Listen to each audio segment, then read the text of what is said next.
아이고 아이고 아이고 아이고. 야 유튜브 각이 오늘 여러 번 나오네.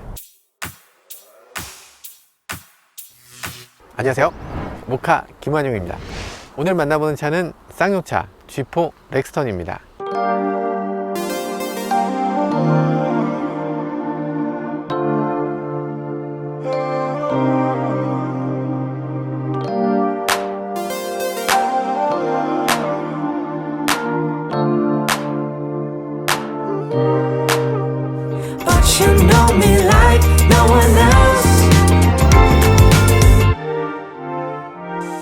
G4 렉스턴도 이렇게 세 자릿수로 바뀌었네요. 이제 뭐 차가 새로 나오다 보니까 다 조금씩 달라지긴 하는 것 같아요. 잠깐, G4 렉스턴이 앞모양이 원래 이렇게 이런 느낌이었나? 뭔가 좀 달라졌어요? 안 달라졌나요? 그대로인가요? 오, 여기 지금 우리가 스크래치 낸 건가 봐요. 이게 어쨌든 바디온 프레임이에요. 바디온 프레임 차량에 한계점이 없진 않습니다. 바디온 프레임 차량은 모두가 다 좋은 게 어느 정도 차가 뒤틀어져도 안 되고 어느 정도 차가 휘어져도 안 되는 그런 부분이 있잖아요. 그래서 굉장히 탄탄합니다. 이 차는 정말 탄탄해서 이런 언덕길 같은 데 올라갈 때 굉장히 신뢰할 만하죠. 그런데 이렇게 뒤틀어지는 그런 장애물, 그러니까 과속방지턱을 동시에 넘는 경우가 아니라 한쪽씩 넘는 경우에 굉장히 좀 많이 불편해요. 많이 불편합니다. 통통통통통통 하면서 가고 있네요. 통통통통통통. 도로랑은 또 사뭇 다른. 이상하다. 도로에서 굉장히 젠틀했는데 그 젠틀한 게 차가 너무 탄탄하다 보니까 그런지 이쪽으로 오니까 노면에 거친 게 그대로 실내로 유입되네요. 어쨌든 중요한 건 이 차는 조금 거칠지언정 오프로드를 가는데 정말 특화되어 있는 자동차라는 거죠. 한번 올라가 보죠. 근데 이 길 자체가 좀 험난한 것 같긴 해요. 좀 험난하긴 한데 승용차로는 못 가고 오프로더라기에는 너무 간단한 그런 길이죠. 좀 전에 좀 미끄러지는 거 느끼셨어요? 묵 하면서 미끄러졌죠. 그거를 이제 안 미끄러지게 하려면 어떻게 되느냐, 사륜 하이로 바꿔볼게요. 사륜 하이로 바꿨습니다. 그리고 사륜 로도 있어요. 사륜 로까지 바꿀 수 있는데 이렇게 사륜 로를 넣고 나니까 뒤로 밀림 방지가 작동되면서 뒤로 밀리지 않고 좀 전에 그 미끄러졌던 게 뭐냐 라는 정도로 전혀 미끄러지지 않고 그냥 슥슥슥슥 올라갑니다. 마치 평지처럼. 이 차의 진가를 보여주는 것 같네요. 오, 쭉쭉 올라가네요. 어려움이 전혀 없어. 사륜 로우 기어를 갖고 있는 차가 우리나라에 딱 두 대가 있는데 그 중에 하나가 모하비고 하나가 G4 렉스턴입니다. 진정한 오프로더라면 이 정도는 갖고 있어야 되는 거 아니냐 라고 얘기하고 있는 것 같이 느껴져요. 이렇게 산길로. 그쵸. 잠깐만. 이러면 안 되지. 네가 조금. 아니, 이게 계속 이렇게 올라가도 되는 거야? 갈 땐 좋아. 내려갈 때 어떻게 하지? 이 길이 아닌가벼?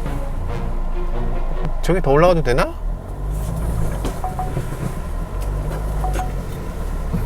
이 산이 아닌가? 다른 산인가? 가면 낭떠러지 않니? 이거 밀고 가나요? 부득이 후진해야 될 것 같네요. 또 서라운드 뷰가 아주 그냥 깔끔하게 나오네요. 서라운드 뷰 잘 나와요. 이게 사실 나온 지도 꽤 된 차고, 쌍용차가 서라운드 뷰를 이렇게 잘한다고 생각 못 했는데 우리 낭떠러지로 떨어질 수도 있겠다는 생각을 문득.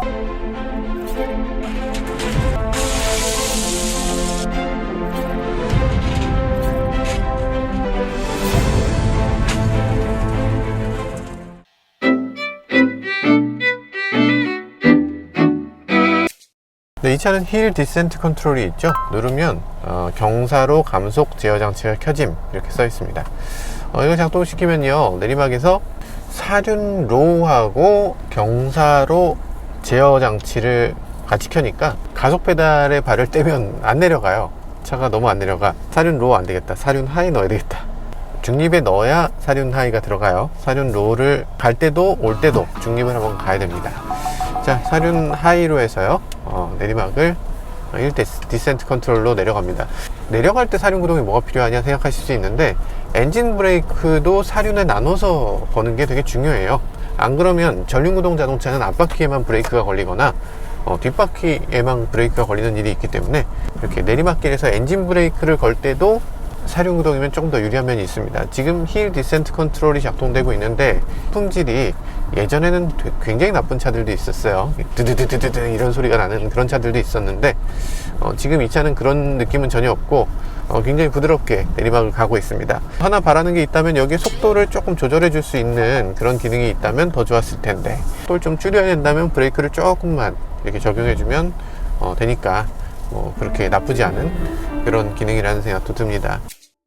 바디온 프레임 타입의 SUV, 하나는 모하비, 하나는 이 G4 렉스턴입니다. 그런데 모하비는 이상하게 굉장히 비싼 차로 여겨지잖아요. 그런데 쌍용차, 이 차 G4 렉스턴은 상대적으로 굉장히 저렴한 가격대의 자동차입니다. SUV 치고는 꽤 저렴한 가격대, 3,400만원 정도의 가격대에 들어있으니까 괜찮은데? 좀 생각해 볼 만해, 이런 생각이 듭니다. 처음에 이 차의 외관을 봤을 때는 너무 거대하잖아요. 너무 어마어마한 크기인 거야. 보통 사람의 키보다 훨씬 더 크니까 기대했던 것보다 더 크다라는 것에 주는 그 위압감, 그런 것들을 느끼게 합니다. 길이도 지금 어마어마하게 길어 보이고, 폭도 그렇게 작지 않고요. 실제로 차를 한번 열어보면요, 이거 굉장히 고급스러운데? 스텝 패드라고 하나요? 이렇게 사이드 스텝이 전동으로 이렇게 나오니까 실용성 여부는 둘째하고 일단 굉장히 있어 보입니다. 이게 경쟁차도 사이드 스텝 있잖아요. 전동이 아니잖아요. 이렇게 전동으로 나와야 이게 진짜 있어 보이네요. 전동으로 나오고 거기에 불도 켜져. 이거 굉장히 고급인데? 괜찮아. 오, 멋있어. 오, 이것도 켜져. 여기 잘 보면 G4 렉스턴이라고 글씨가 바닥에 이렇게 새겨집니다. 스텝 패드 위에 그 브랜드 로고가 딱 뜨니까 더 고급으로 보여요. 그러면 언락할 때는 보통 이제 현대차 같으면 여기에 검정색으로 보기 싫은 게 하나 있잖아요. 그래서 그걸 누르게 만들어 놓는데, 손을 집어넣으면 열려요. 아니, 이거 별것도 아닌 것 같고 그렇게 대단하다고 하느냐. 대단한 겁니다. 제네시스 G80에도 없어요. G70도 없어. 이거 현대차의 거의 모든 차에 다 없어. 현대차 전 차종에 없고 소나타에만 있어요. 그게 이제 여기 들어와 있는 거지. 이렇게 누르면 잠기고, 이렇게 누르면 열린다. 이렇게 간단한, 이거 해줘야 되는 거 아닌가? 이거 제조사들이 왜 이걸 안 해줄까? 근데 희한한 건 뒤쪽에도 있어요. 소나타는 뒤쪽엔 없는데 열려? 오! 열리네. 쌍용차가 이렇게 해주는데 현대차는 왜 안 해줍니까? 지금 3천 몇백만 원짜리 차에도 해주는 거를 왜 4,700, 5,200짜리 차에도 왜 없는 거예요? 저는 그거 이해를 못 하겠네. 네.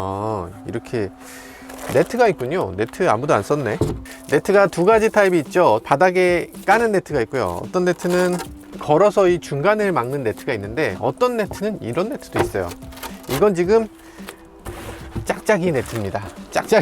짝짝이 네트. 이런 네트 처음 봤죠? 네트가 짝짝이야. 이 위를 이렇게 걸게 돼 있나 봐요.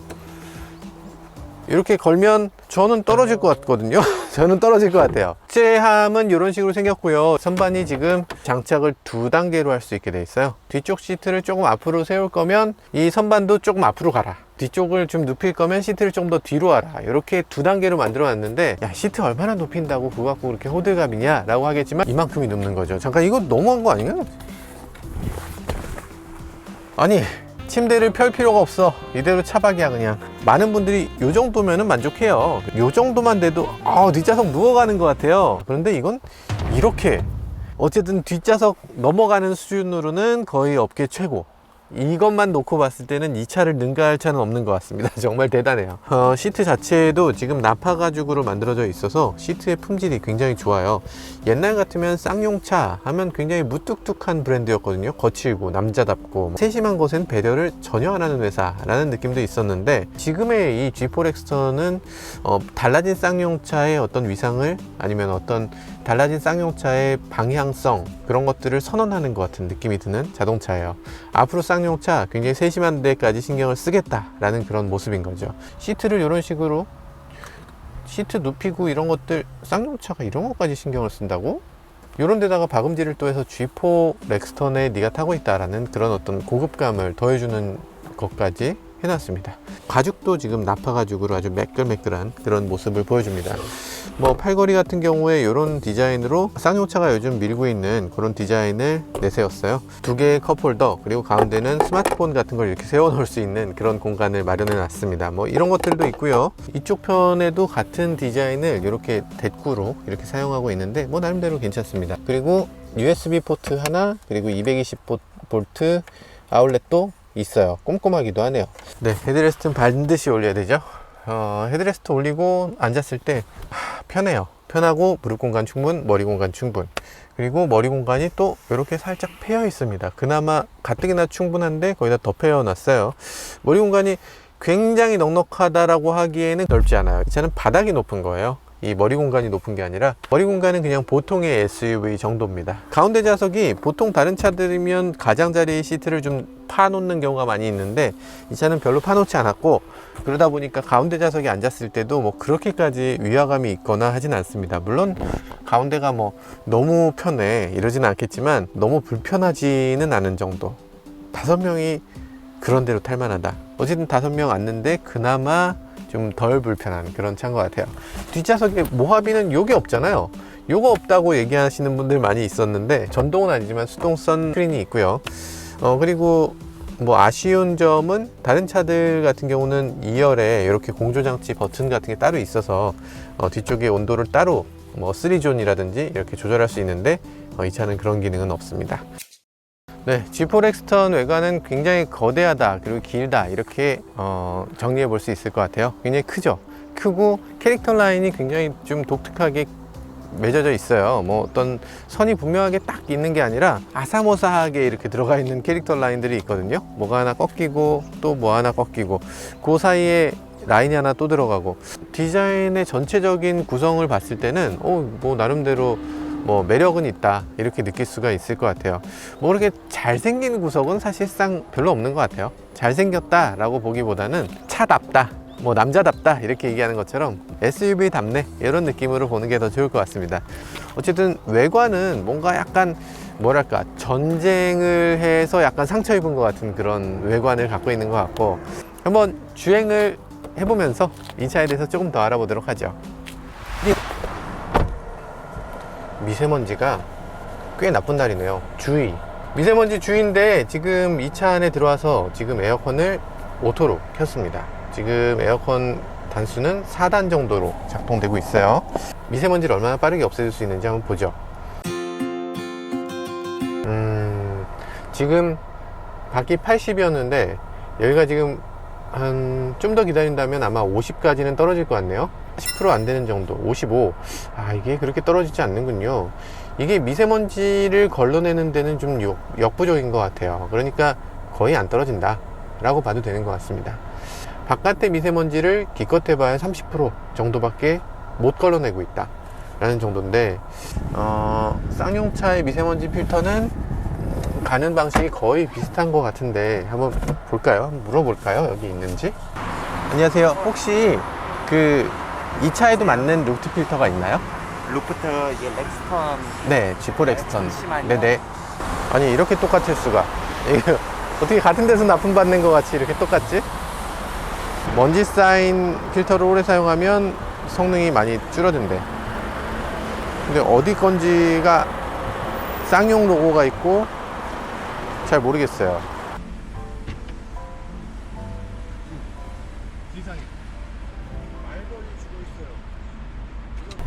이거 맨날 하는 것도 진짜 지겹다. 와, 세상에. 이렇게 하는데도 아직도 미세먼지를 좋은 필터를 아직도 안 껴주는 메이커가 있기 때문에 저희가 지금 계속 하고 있어요.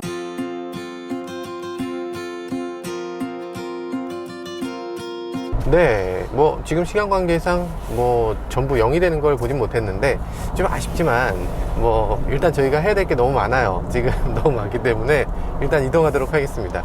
그래도 뭐 3, 4 정도 됐으면 굉장한 것 같고, 이 정도의 품질이 나오는 그런 필터를 어서 완성차 제조사들도 좀 적극적으로 도입을 해줬으면 좋겠다는 생각이 듭니다. 이 차를 탈 때 가장 큰 우려점이 3가지가 있어요. 하나, 차가 힘이 너무 없을 거야. 왜냐? 이 차 2.2L 디젤이니까 2.2L 디젤 힘이 없지 않을까 라는 우려가 하나 있고요. 두 번째, 소음이 크지 않을까. 바디온 프레임 차량이 그렇게 흔치 않고, 옛날에 내가 타본 바디온 프레임 차량은 뭔가 좀 시끄럽고 그랬어. 그러니까 이 차도 좀 그럴 거야, 이 차도 좀 시끄러울 거야, 이런 생각이 두 번째가 있을 거고요. 세 번째는 너무 커서 운전하기 힘들 거야, 아니면 운전하는 느낌이 나쁠 거야, 이런 생각이 들잖아요. 그 세 가지 한번 살펴보도록 하겠습니다. 렉스턴을 아마 처음 타보신 분들은 좀 이상하다는 느낌을 받으실 수밖에 없겠는데요. 이 정도면 이게 생각보다 너무 조용한데, 이거는 혹시 시승용으로 따로 뭐 만드나? 여기 안에다가 막 솜 같은 거 막 넣어놓은 거 아니에요? 이게 원래 이렇게 조용하다고? 아니면 노이즈 캔슬링 들어갔나요? 무슨 진짜 노이즈 캔슬링이 들어간 것 같은 그런 조용함이거든요. 근데 노이즈 캔슬링이 안 들어가 있어요. 이게 어떻게 된 노릇인지 모르겠네요. 약간 트집을 잡아야 되겠다라는 그런 생각이 일단 차를 시승하기 전부터 계속 들어요. 그러니까 뭔가 트집을 하나 잡아야 되는데 하면서 시승을 하게 되잖아요. 그런데 그렇게 딱히 잡아내기가 쉽지가 않아요. 변속기, 쌍용차 변속기 문제 많아. 그거 비트라, 그거, 아이고, 이렇게 아는 척 하고 싶잖아요. 그런데 이미 비트라 변속기 없어졌는걸? 이 변속기는 벤츠 변속기예요. 벤츠 변속기 중에서도 7단 변속기야. 옛날 변속기가 아니고, 뭐 옛날이라고 해야 되나? 아주 옛날이 아니고, 그래도 최신 변속기, 벤츠 7단 변속기입니다. 내구성, 신뢰도 굉장히 높죠. 그리고 뭐 동력 전달이라든지 직결감이라든지 이런 것도 꽤 우수해요. 보통 이제 헛도는 느낌, 그런 것들 찾아보기 힘듭니다. 그러고 보면 쌍용차는 한 세대 전에 벤츠 엔진을 써요. 한 세대 전에 벤츠 변속기를 쓰고, 플랫폼도 한 세대 전에 벤츠 플랫폼들을 많이 씁니다. 그런데 그 부분이 과연 나쁜 것인가? 보통 이제 벤츠의 끝물의 차만을 골라 타시는 분들이 계세요. 그러니까 내구성에 대해서 난 내구성을 어쨌든 충분히 검증받은 차를 사겠다라는 분들은 마지막 차를 삽니다.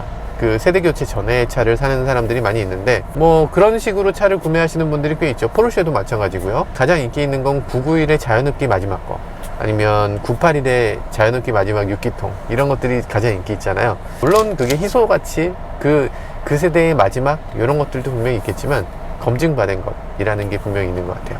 어쨌든 이 차는 검증받은 메르세데스 벤츠의 플랫폼을 최대한 많이 활용하는 그런 방식으로 구성이 되어 있습니다. 이 차를 제가 항상 얘기하지만 바디 온 프레임이에요. 바디 온 프레임. 그러면 어디서 문제가 생길 수 있을까?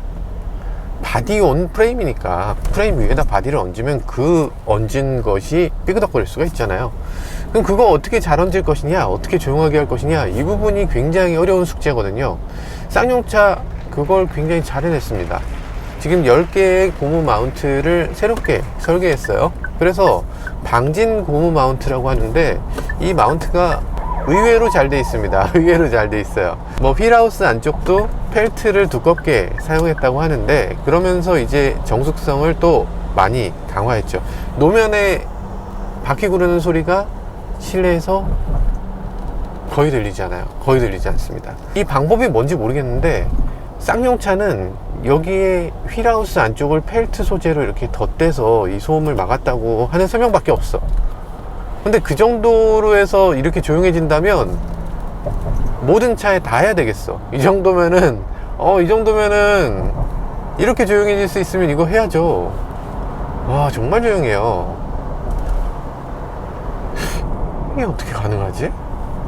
예전에 제가 한번 이 차를 시승한 적이 있는데, 정말 짧게 타봤거든요.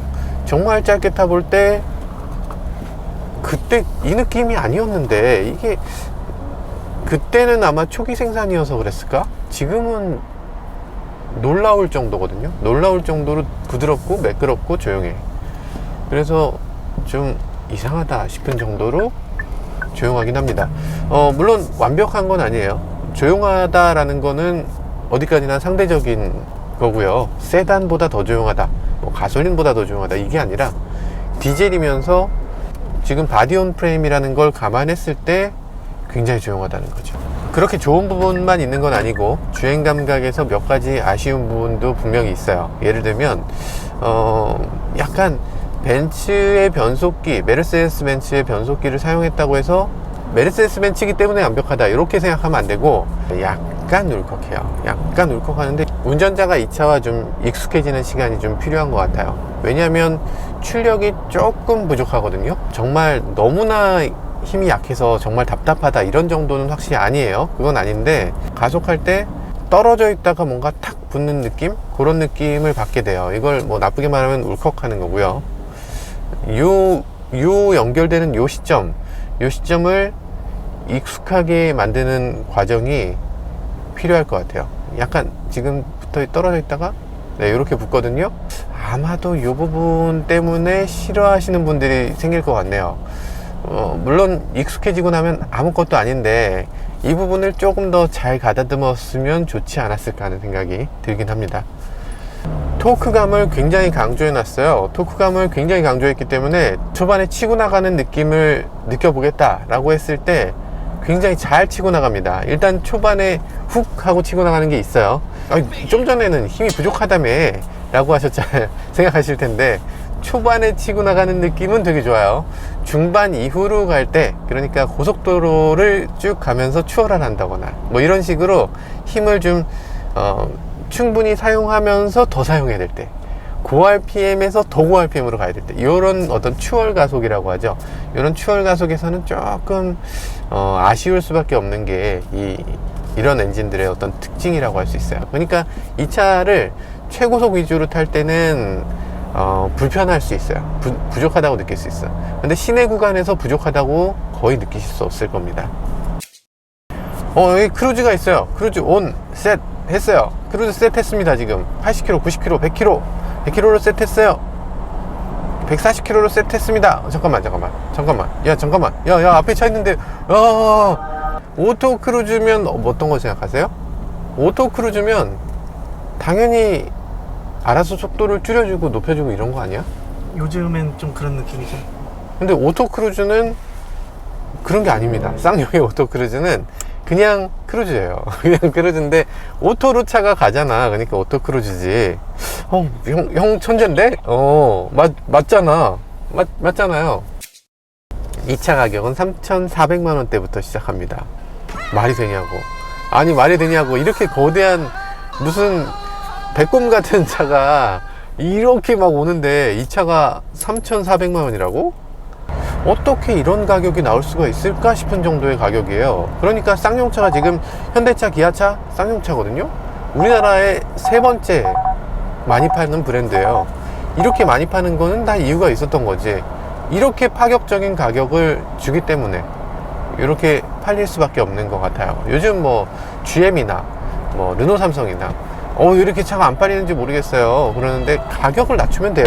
가격을 낮추고 나서 얘기를 하자고요. 낮추고 나서 그래도 안 팔리면 그럼 우리 뭐 마케팅 방법을 좀 바꿔볼까 이러는 거지. 가격을 그대로 놔두고 어떻게 현대차보다 우리가 결코 싸게 팔 수가 없어 라는 생각을 갖고서 어떻게 더 많이 팔 수 있을까. 쌍용차는 그런 면에서 확실히 우리나라 소비자들을 잘 읽고 있는 거죠. 한국 기업답게 무엇이 중요한지 확실하게 알고 있는 것 같아요. 그래서 계기판 가운데 디지털 디스플레이, 이것도 굉장히 빨리 적용하면서 그래픽도 굉장히 참신하게 깨끗한 그래픽으로 이렇게 만들어냈고요. 이쪽에 있는 내비게이션도 지금 현존하는 자동차 내비게이션 중에 가장 우수한 편에 속하는 그런 내비게이션으로 만들어놨습니다.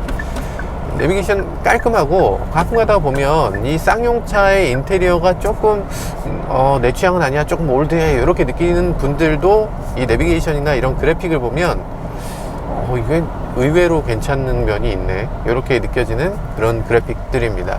사실 그래픽은 돈 드는 거 아니잖아요. 아니, 돈 들지만 상대적으로 돈이 많이 드는 게 아니라 한번 그려 놓으면 계속 쓸 수 있는 거잖아. 그죠?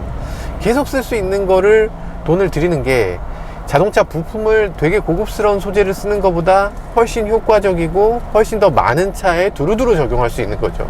요거 그래픽 하나 만들어 놓으면 모든 쌍용차, 지금까지 나온 모든 차, 앞으로 나올 모든 차에 다 적용할 수 있는데, 요거를 디자인을 새롭게 하는 게 이 나머지 디자인을 새롭게 하는 것보다 이런 뭐 부품들, 버튼들 새로 디자인하는 것보다 훨씬 중요하죠. 크루즈는 근데 아무리 생각해도 이게 배신감 느껴지네요. 차선 이탈 방지 같은 거는 네, 역시 없어요. 차선 이탈 경보만 있습니다. 근데 굉장히 아이러니는 이 차만 없는 게 아니고 이런 대형 SUV들이 거의 다 없습니다. 예를 들면 트래버스도 없어요. 모하비가 요번에 새롭게 나오기 전까지는 대형 SUV 중에서 어댑티브 크루즈 있는 차가 팰리세이드밖에 없었어요. 팰리세이드는 어차피 살래도 사기 힘든 차고, 그러니까 그렇게 흉이 되지 않았는데 이제는 모하비도 업그레이드 하면서 생겼고 카니발도 업그레이드 하면서 생겼거든요. 그래서 이제는 어댑티브 크루즈 없는 게 이 차한테는 꽤 흉이 되는 그런 지경이 된 것 같아요. 그러면 어댑티브 크루즈가 없는 만큼 값이 싸냐? 네, 충분히 쌉니다. 그 정도 이상으로 싸요. 지금 모하비 4,700만 원인데 이 차는 지금 3,400이니까 1,300만 원이 싼 거거든요. 1,300만 원이 싸면 왠지 용서가 되지 않나요? 아이고, 야, 오늘 유튜브 각이 오늘 여러 번 나오네. 아, 저거 진짜 유튜브 각인데, 전화를 지금 하면서, 아줌마, 가세요. 앞으로 가세요. 범퍼가 이미 해먹었어. 정말, 진짜 무섭다, 저 아줌마. 공포다, 공포. 자, 어쨌든 이 차는 지금 약간 노면에서 바디온 프레임 차량의 특징 중에 하나겠지만 이 사이에 뭔가 공중에 떠 있는 느낌이 살짝 있어. 일단 차체 높이가, 시트 높이가 굉장히 높거든요. 마치 무슨 에스컬레이드라든지 이런 차를 탔을 때 그때 어떤 독특한 느낌, 그런 것들이 있어요. 그런데 그것에 비하면 지금 시트 높이를 굉장히 낮추느라고 노력했거든요.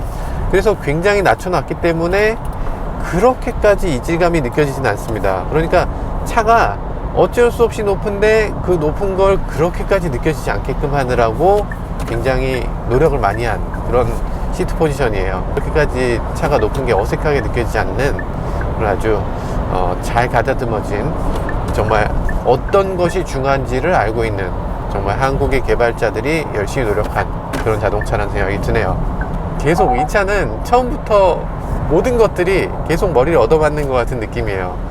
맨 처음에 차가 딱 왔을 때 그때 그 외관을 보면서 잠깐만, 이거 나름 멋있네, 이런 느낌, 거대하네, 이런 느낌을 갖고, 그 다음에 차를 밀고 갈 때 이게 이렇게 젠틀한가? 고속에서도 이렇게 치고 나가네, 이런 느낌을 쭉쭉 느끼게 하는 거, 요거 아주 의외의 모습입니다. 물론 규정속도 이내에서 얘기고요. 규정속도를 만약에 넘는다, 그럼 약간 배신감을 느끼게 될 수도 있어요. 딱 그 정도의 영역에서 흥미롭게 재미있게 탈 수 있는 자동차. 약간 핸들의 조향 감각은 이게 바디온 프레임이라는 걸 여실히 느끼게끔 해주기도 합니다. 약간 둔해요. 약간 둔한 느낌이 들고 가운데가 조금 허당인 그런 부분이 느껴집니다. 뭐 이게 이 차에서 단점이라면 단점이고 특징이라면 특징이라고 할 수 있는 부분이죠.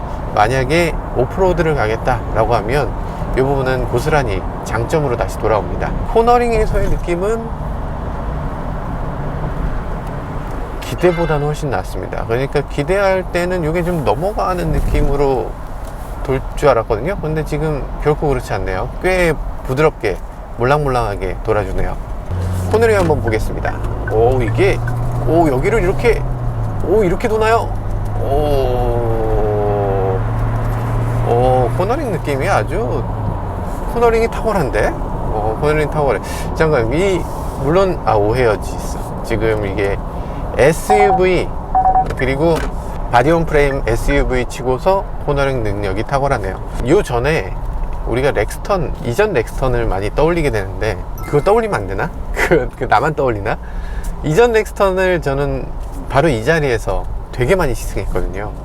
근데 지금의 렉스턴은 코너링, 브레이크, 가속 성능, 모든 면에서 주행 감각이 누구한테 크게 꿀린다, 이런 느낌은 아니네요. 이제 충분히 대등하게 다른 메이커들과 경쟁할 수 있는 수준에 올라선 것 같습니다. 어떻게 이렇게 잘해냈는지 모르겠어요. 일단 뭐 그렇게 넉넉한 입장도 아니었을 텐데, 그런 어떤 자원을 어디다가 집중해서 써야 되는지를 명확하게 알고 있는 것 같아요.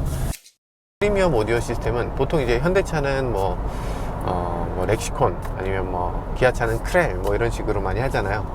이 차는 우리가 정말 뭐 저는 잘 몰라요. 우리 삼촌이나 뭐 우리 뭐 형님들이 말씀하시기로 인피니티 오디오가 꽤 잘 나가던 오디오였는데 한번 들어볼까요? 네.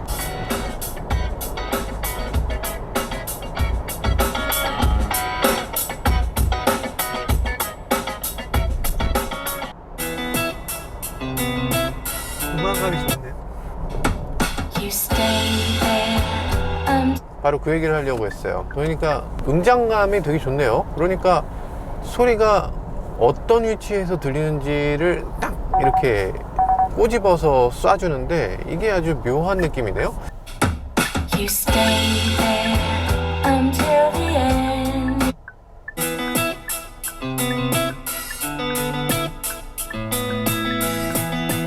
약간 이쪽으로 한번 봐봐요. Too proud or strong to die again for you. The soul so much. 어쨌든 음장감이 되게 탁월한 그런 오디오인 걸로. 트위터가 좋네요. 트위터가 뭔가 이렇게 팍팍 꽂히는 역할을 하고, 그리고 트위터가 지금 뭔가 어떻게 했는지 모르겠는데 잘 쏴주네요. 뭔가 이렇게 오디오가 그렇게까지 고급은 아닌 것 같으면서도 이 정도면 기대 이상이다, 꽤 괜찮다, 이런 생각이 드는 오디오예요.